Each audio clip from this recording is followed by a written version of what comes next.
Olá, eu sou o Dr. Carlos, sou cardiologista e nós vamos esclarecer alguns mitos e verdades que estão falando sobre problemas do coração na internet.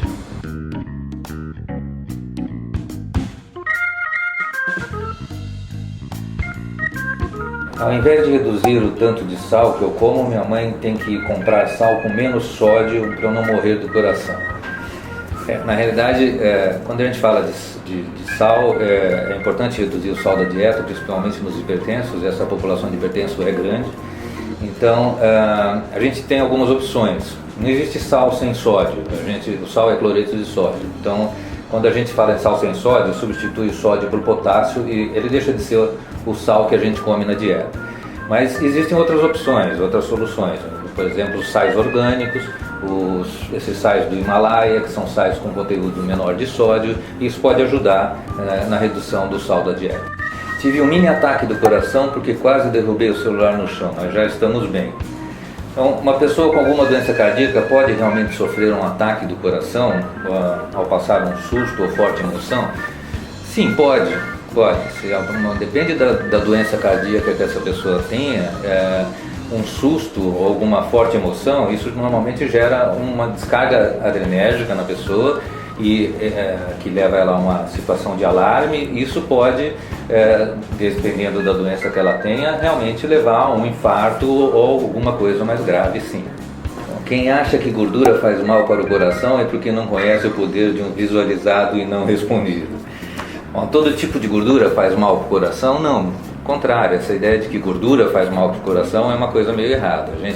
A gordura, na realidade, é fundamental para o organismo. A gente precisa da gordura para dissolver vitaminas, para carregar, transportar vitaminas dentro do organismo.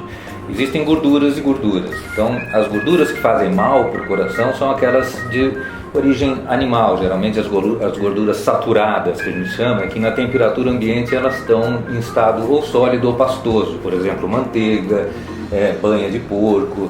Agora, as gorduras poliinsaturadas, que são aquelas que estão em estado líquido na temperatura ambiente, que são os óleos vegetais, eles são excelentes para o coração e fazem muito bem para o organismo. Então, os óleos vegetais, as gorduras do peixe também, e os azeites naturais.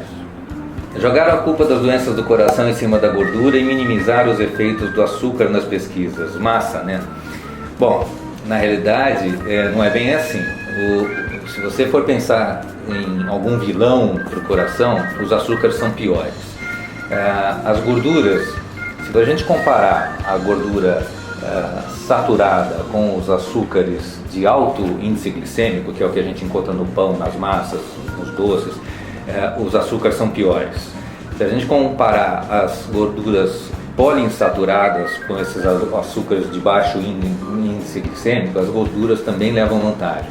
Então, por ordem de vilão, a gente teria assim, os melhores para o coração: a gordura poliinsaturada, depois os açúcares de baixo índice glicêmico, depois as gorduras saturadas e depois os açúcares de alto índice glicêmico. Vivo à base de miojo e batata frita. Desse jeito a gordura vai destruir meu coração mais rápido do que as decepções amorosas.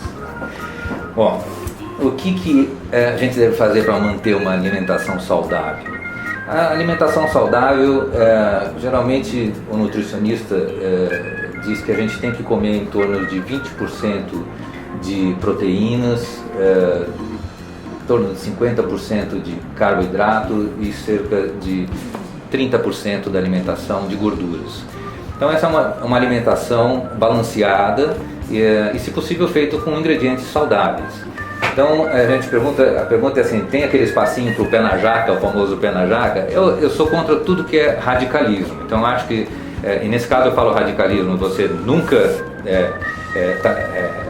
sair da sua dieta, você nem um dia meter o pé na jaca, ou então meter o pé na jaca todos os dias. Isso também é radicalismo. Agora, um espacinho para um dia da semana, se o resto da semana você leva uma comida balanceada e regrada, eu acho que a gente pode permitir, sim. Coração zerado. Agora é hora de fazer exercícios.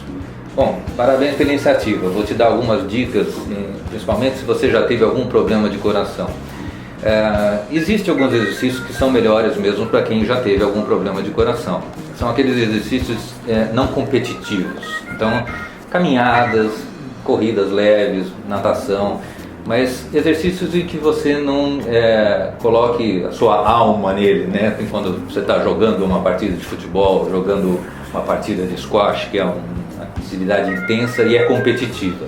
Então, para quem já teve um problema de coração, é claro, antes de fazer exercício, fazer uma avaliação cardiológica para saber se você tem condições de fazer esse exercício e optar por essas atividades não competitivas.